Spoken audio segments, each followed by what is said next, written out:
Welcome to Empathy Stories, where we delve into the extraordinary power of compassion, resilience, and human connection.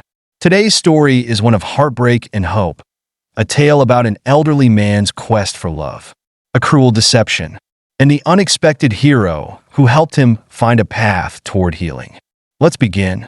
It was a brisk autumn morning at Redwood International Airport, the kind of day where the cold air carried a hint of coming winter. The terminal, typically bustling with travelers hurrying to their destinations, had its usual rhythm of rolling suitcases, murmured conversations, and the faint hum of overhead announcements. Jacob Myers, a 32-year-old security officer, began his morning shift like any other. He adjusted his uniform, smoothed his tie, and prepared for another uneventful day of routine checks and mundane airport mishaps. As Jacob made his way through the arrivals hall, his eyes instinctively scanned the crowd. Years on the job had trained him to notice the unusual: a bag left unattended, a passenger behaving erratically. But today, what caught his attention was neither loud nor chaotic. Instead, it was a quiet figure seated on a bench near the windows. An elderly man, neatly dressed in a beige overcoat and polished shoes, sat clutching a bouquet of roses.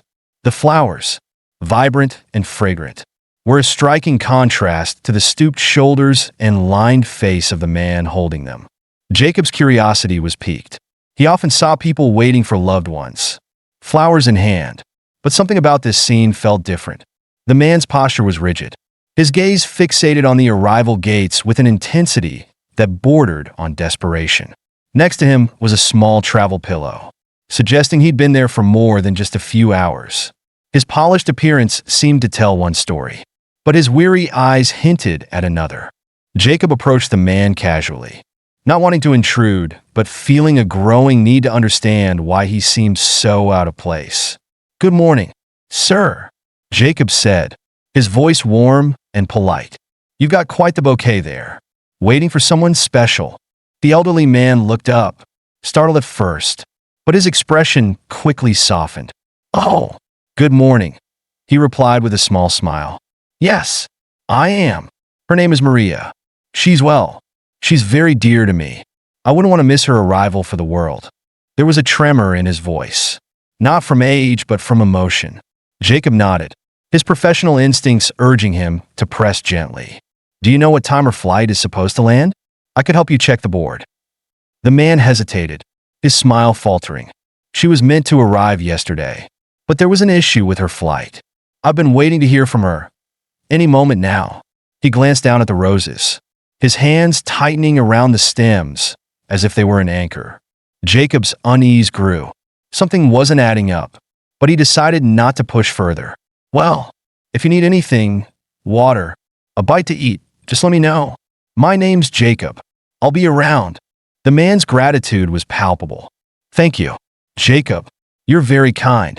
My name's Walter. Walter Jennings." Jacob gave him a reassuring nod before moving on with his rounds. But Walter's presence lingered in his mind. Throughout the day, Jacob found himself glancing toward the bench. Walter remained there, his eyes never leaving the arrival gates, his bouquet growing slightly wilted as the hours stretched on. By the time Jacob's shift ended, the sun was dipping below the horizon, casting long shadows across the terminal floor. To his surprise, Walter was still there, sitting in the same spot, looking just as hopeful and just as alone. Jacob hesitated, torn between his duty and the nagging feeling that something wasn't right. Eventually, he approached Walter again. "Still no sign of Maria?" he asked gently.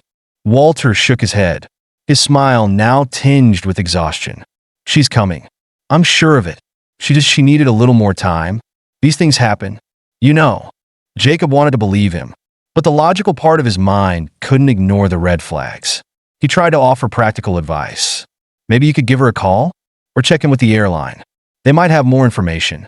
Walter's smile faded. She doesn't have a phone right now," he admitted, "but she's been messaging me. She says everything is fine, and she'll be here soon." The vague explanation only deepened Jacob's concern. Still, he didn't want to alarm Walter or overstep his bounds. "All right," he said finally. but make sure you take care of yourself. It's been a long day." Walter nodded, though his eyes betrayed a deep weariness. "Thank you, Jacob. I'll be fine." But as Jacob left the terminal and headed home, he couldn't shake the image of Walter sitting alone, clutching those roses. There was something profoundly vulnerable about the man, a quiet dignity that made his situation all the more troubling. Jacob resolved to check on him again in the morning. Something about this wasn't right, and he couldn't simply walk away. That night, Jacob lay awake in bed, the usual hum of traffic outside his window unable to lull him to sleep. His mind replayed the day's interactions with Walter, dissecting every detail. The travel pillow, the wilting roses, the polite yet evasive responses. All of it painted a picture of a man deeply invested in something, or someone, who might not even exist. Jacob thought about his own grandparents, the loneliness they'd faced in their later years. The world moved so quickly, often leaving behind those who had once been its foundation. Was Walter just another victim of time, clinging to a connection that had given him hope? Or was there something more sinister at play? As dawn broke, Jacob rose from bed with a renewed sense of purpose. He didn't have all the answers yet, but he was determined to find them. Walter's story wasn't just a curiosity anymore. It was a mystery that demanded resolution. And Jacob knew, deep down, that he wouldn't be able to rest until he uncovered the truth. The next morning, Jacob arrived at Redwood International Airport earlier than usual. The brisk autumn air was sharper today, carrying with it an unshakable sense of urgency. As he stepped into the arrivals hall, his eyes instinctively scanned the rows of benches. There he was, Walter Jennings, seated in the same spot as before. But this time, something had changed. The elderly man looked even more fragile, his shoulders slumped, and his bouquet of roses now fully wilted. The vibrant red petals that had once symbolized hope were now curled and fading. Jacob approached Walter cautiously, his steps slow and deliberate. "Good morning, Mr. Jennings," he said softly, careful not to startle him. "How are you holding up?" Walter looked up, his eyes heavy with exhaustion, yet still carrying a glimmer of hope. "Good morning, Jacob," he replied, forcing a smile. "Maria's still not here, but she will be. She sent me another message last night. There was another delay, but she promised she's on her way." Jacob nodded, his concern deepening. "Did she mention what kind of delay? Maybe I can help check her flight status." Walter hesitated, his hands tightening around the bouquet's stems. "She said there was a problem with her ticket. She needed to rebook her flight." His voice dropped to a whisper, as though embarrassed. "I sent her the money she needed. It's the least I could do." A chill ran down Jacob's spine. He crouched slightly to meet Walter's gaze. "How much money did you send her?" he asked, keeping his tone calm and non-judgmental. Walter hesitated, then sighed. $33,000, he admitted, his voice trembling. "It's everything I've saved. But she's worth it. She's sick. You see, she's coming here for treatment, and I'm going to take care of her." Jacob's heart sank. He'd suspected something was wrong, but hearing the full extent of Walter's sacrifice was like a punch to the gut. His instincts screamed that this was a scam, a cruel, calculated manipulation designed to exploit Walter's kindness and hope. But how could he explain this to the elderly man without shattering his spirit? "Walter," Jacob began gently, choosing his words carefully. "I need you to listen to me. I don't want to alarm you, but there are people out there who take advantage of good-hearted individuals like yourself. Have you ever met Maria in person? Has she sent you any proof that she's really coming?" Walter's face fell, his fingers trembling as he clutched the roses tighter. "No," he admitted, his voice barely audible. "But we've talked every day for 2 years. She knows everything about me, my life, my late wife, my dreams. I've seen her photos. She's real. Jacob, she loves me." Jacob took a deep breath, feeling the weight of the moment. "I understand how real it feels," he said gently. "But sometimes, people online aren't who they say they are. Scammers create fake profiles, build trust over time, and then ask for money. They play on emotions and make their victims believe in a reality that doesn't exist." Walter shook his head, tears brimming in his eyes. "No," he said, his voice cracking. "Maria wouldn't do that to me. She's not like that." Before Jacob could respond, Walter's phone buzzed. His face lit up with hope as he read the message. "It's her," he said, his voice trembling with excitement. "She's landed. She says she'll meet me by the exit in 10 minutes. She wants me to bring the money." Jacob's stomach churned. He couldn't let Walter walk into this trap. "Walter, please," he said urgently. "Let me help you. This might not be what it seems. Just trust me for a moment." "Okay." Walter looked torn, his eyes darting between Jacob and his phone. "I don't understand," he murmured. "Why would she lie to me?"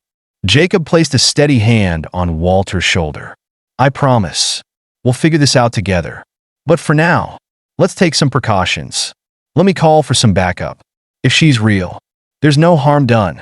But if she's not, we need to protect you." Walter hesitated, then nodded reluctantly. "All right," he said quietly. "I trust you." Jacob stepped away, his mind racing as he radioed his team. He explained the situation in hushed tones, emphasizing the urgency. Within minutes, undercover security personnel arrived, blending seamlessly into the crowd. They positioned themselves strategically near the arrivals area, ready to intervene if needed. Returning to Walter, Jacob knelt beside him. "Stay right here," he instructed firmly. "Don't hand over the money to anyone until we're sure it's safe." Walter nodded, his expression a mixture of confusion and fear. "I just don't understand," he whispered. "If this is a lie, what do I have left?" Jacob's heart ached at the raw vulnerability in Walter's voice. "You have people who care about you." "Walter," he said gently, "we're here to help you through this." Minutes later, two men entered the arrivals hall, their eyes scanning the crowd with purpose. They were dressed in dark jackets, their movements casual yet calculated. Jacob's team sprang into action, observing the men closely as they approached Walter. Jacob's instincts confirmed his worst fears. These weren't friends or loved ones. They were predators. As the men neared Walter, Jacob stood protectively in front of him, his voice firm. "Airport security," he announced. "Step back." The men froze, their eyes widening in surprise.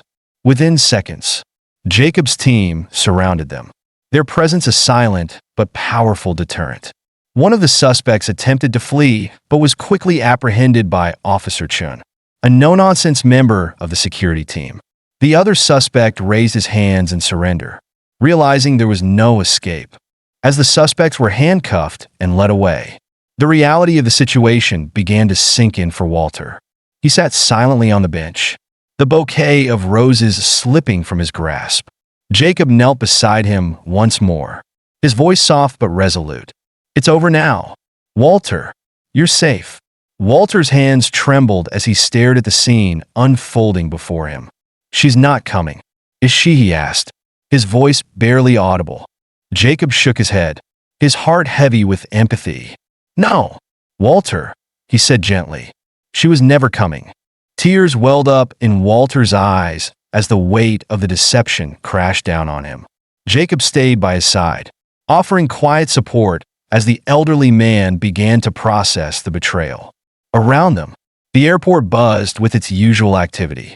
But for Walter, the world had stopped. And for Jacob, the mission had just begun. The bench near gate C-16 felt like a cocoon of silence amid the bustling activity of Redwood International Airport. Walter sat motionless, his hands trembling as they clutched the bouquet of wilted roses.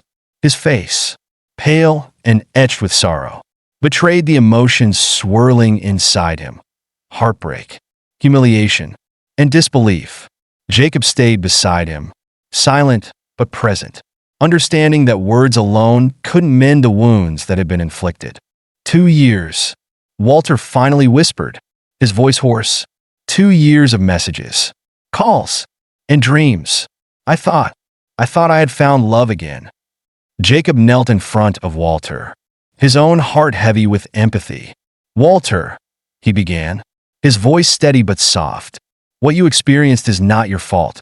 These scammers are experts at weaving illusions, at preying on hope and trust. You're not alone in this.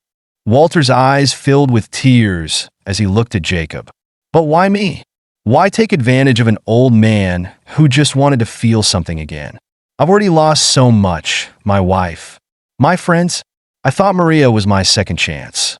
Jacob reached out, placing a comforting hand on Walter's knee. Because people like you, Walter, are rare.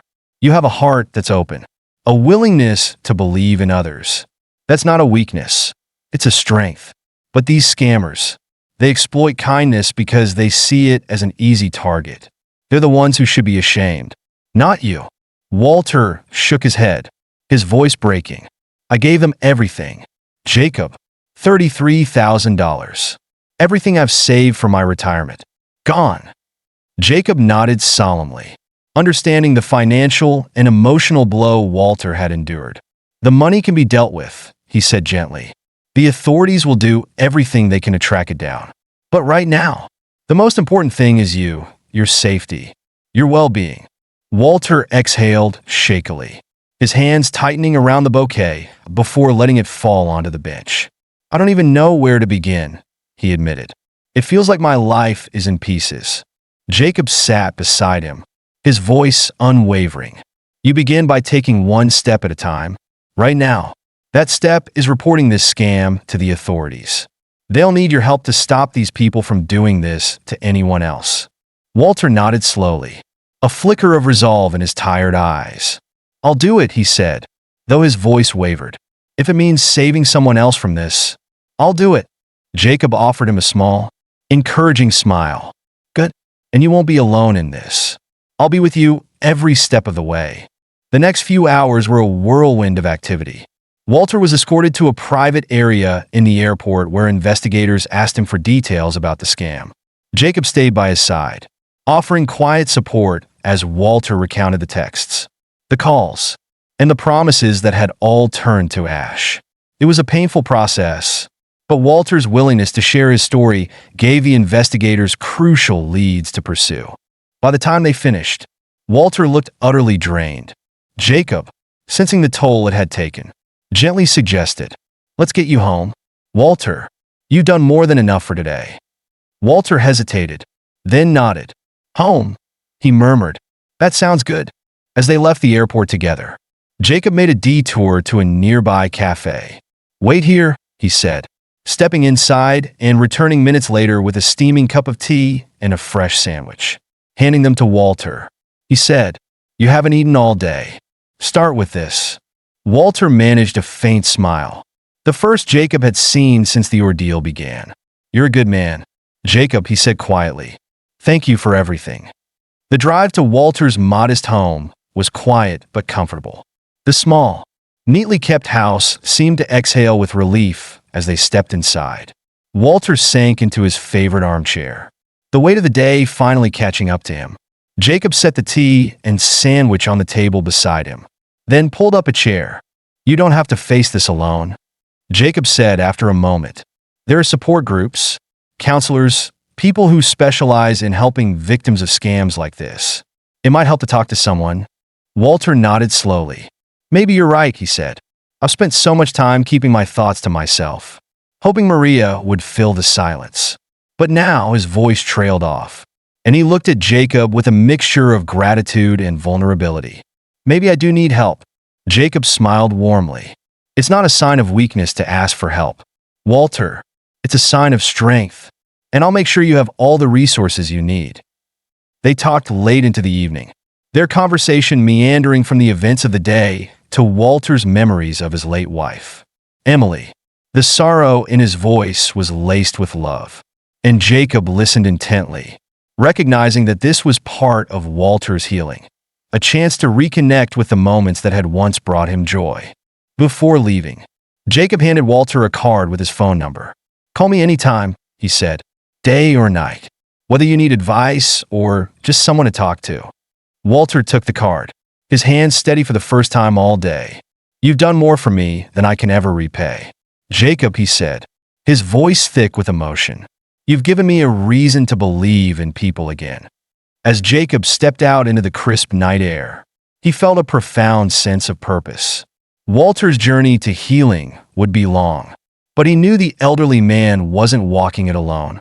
And in a world often marred by cruelty and indifference, that connection, a bond forged through empathy and kindness, felt like a victory worth celebrating.